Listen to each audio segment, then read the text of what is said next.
This is Cashology by FMBO, a podcast devoted to the art and science of managing your money. It's like school, but your only homework is living your best financial life. Class is now in session. All right, listeners, raise your hands if you feel totally ready for retirement. I want it noted that my hands are not raised.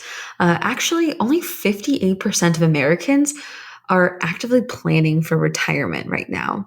And I have to tell you, I have big dreams for retirement. I think it would be great to be in my 60s and retired in Paris, and I want to know how to get there.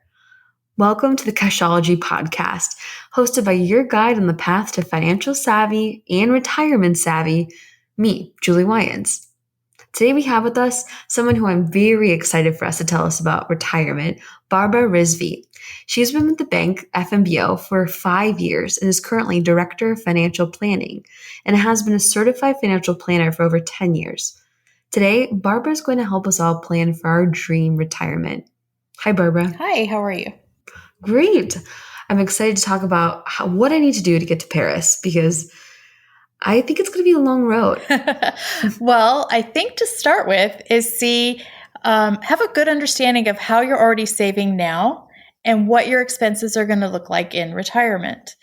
So, for example, if you feel like you're already saving quite a bit now, let's say 10 or 15% of your paycheck, you're probably going to be okay. But if you're not, you probably need to ask yourself, what more can you do? So when you're looking at what your expenses might look like in retirement, the best place is to start with what you know now, which is having a good understanding of where you spend your money now and how much you're spending. And you'd be surprised how many people don't really know the answer to that. So look at your expenses the last few months, and that'll give you an idea of what you're spending now. But don't leave out the fun things. A lot of people will look at it and just use their utility bills and their gas and their car insurance, but they forget they also go shopping, they go out to dinner, they travel, they buy gifts for friends and family. So keep all your expenses in mind and be honest with yourself on what you're actually spending. The next thing is, as you get closer to retirement, this will be easier to do, but then how might those things change in retirement? So if you're close to retirement, you have a good idea of what you're doing now. But the question is, when I'm retired, will I spend more or less? A lot of times you'll hear them say in the media, plan on spending about 75 to 85% of your take-home pay in retirement. But that's not necessarily true for everyone. We see a lot of clients who their first 10 years of retirement maybe spend more. Now they have time to travel more, they go out to eat more, they meet friends for lunch more often. So their expenses sometimes actually go up, not down. But then later in retirement, as we all age, we all slow down a bit. They might travel less, they might eat out less, and their expenses will likely go down a little bit. But the first 10 years or so of retirement, a lot of people actually spend more or at least the same amount as what they're spending while they're working.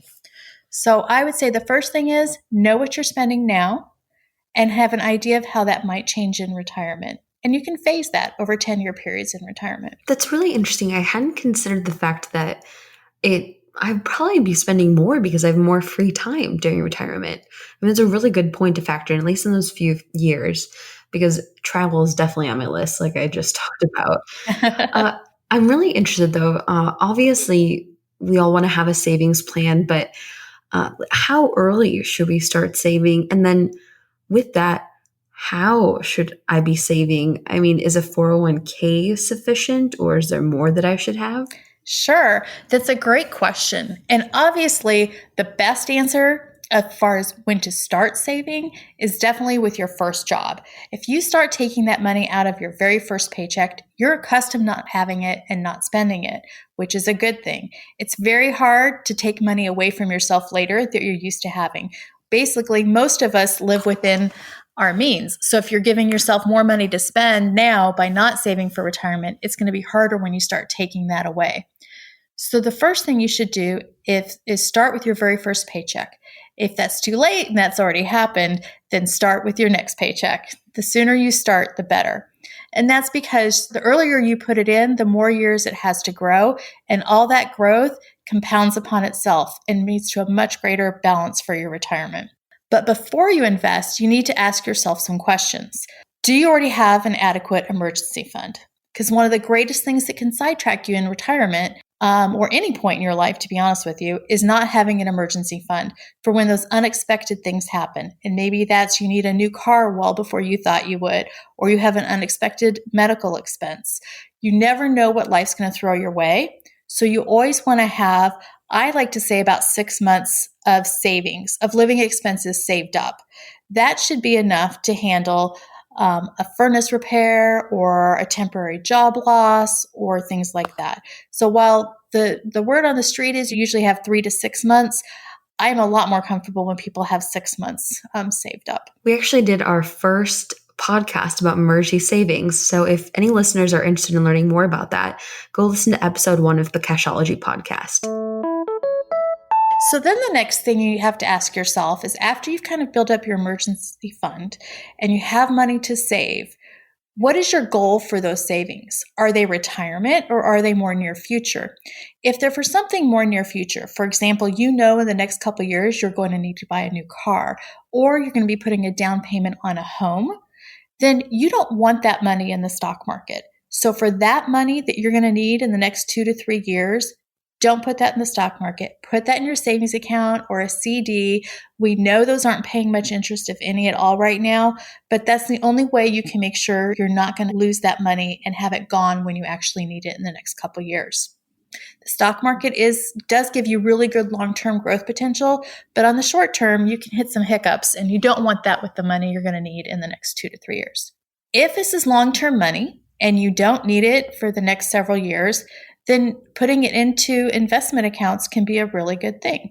That's when you kind of start to think, what should I be doing with it? So the general rule of thumb there is, if you have money or have access to retirement account through your employer, and whether that's a 401k or a 403b, anything that you have through your employer, if your employer gives you any sort of matching to your contribution, you want to take advantage of that first. So you will contribute the minimum amount necessary to get the full employer match. For example, if you're put in 3% and your employer matches 100% up to 3%, you just gave yourself a 3% raise for your retirement. So you never want to forego employer matching. The next thing you're going to want to look at is the healthcare accounts.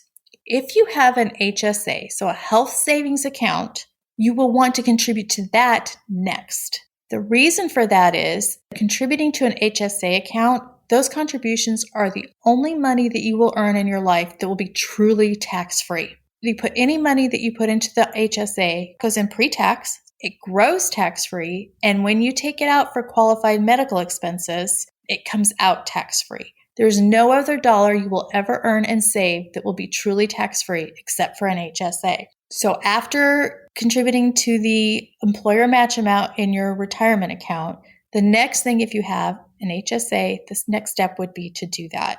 Putting it in there is great, but if you don't have it grow to take advantage of that tax-free growth, then you don't gain the advantage of that. So typically what we would recommend there is keep as much as your annual deductible is. So maybe your annual deductible on your healthcare plan is $2,500. Don't invest that, because if you ever need it, you want to make sure that that is there. But once you've saved more than the $2,500, then you can start investing it. And if you're young, I would go ahead and invest that, in something that's going to grow a lot. So typically more stocks.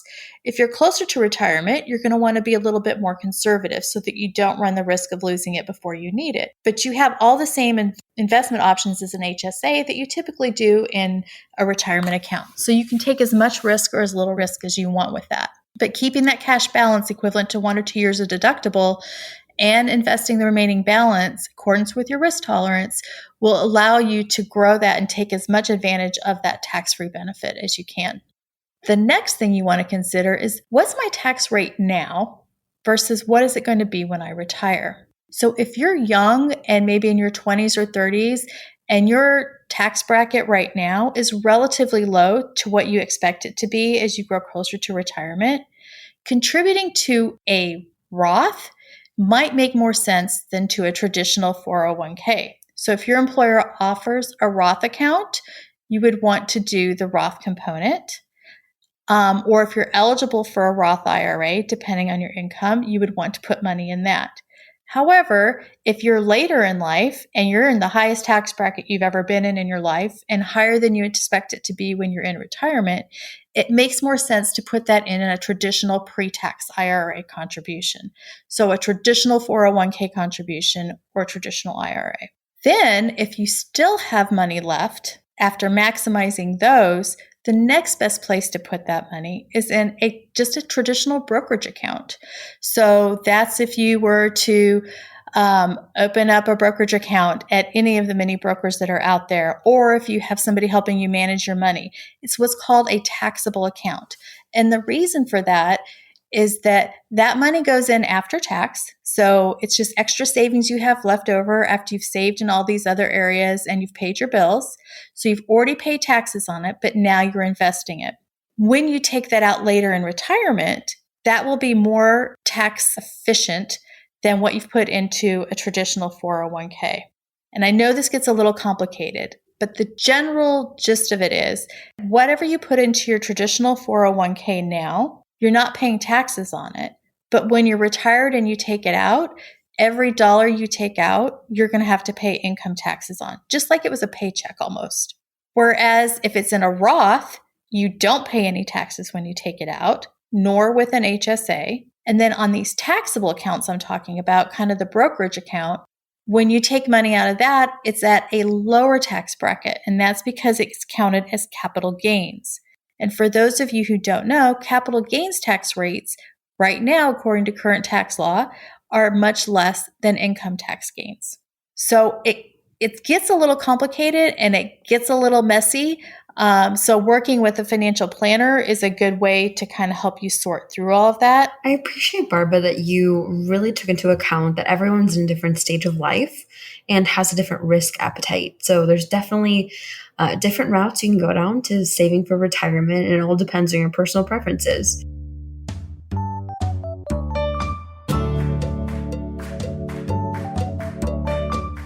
So I'm wondering, Barbara, I have a long road to retirement, and I'm wondering what kind of hurdles do I have in my future?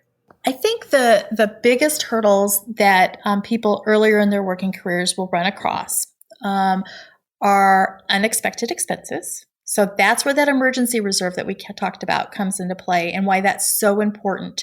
You don't want to get sidetracked because life happens. Like we said, it can be something like needing a new car before you thought you would, but it also could be something more significant like a health expense that you weren't planning on. So keeping those items in mind. Another hurdle that people don't expect, but that happens is a job loss. And again, that emergency fund can help carry you through that so that you don't go into debt or rack up credit cards or find yourself financially strapped because of a short-term job loss.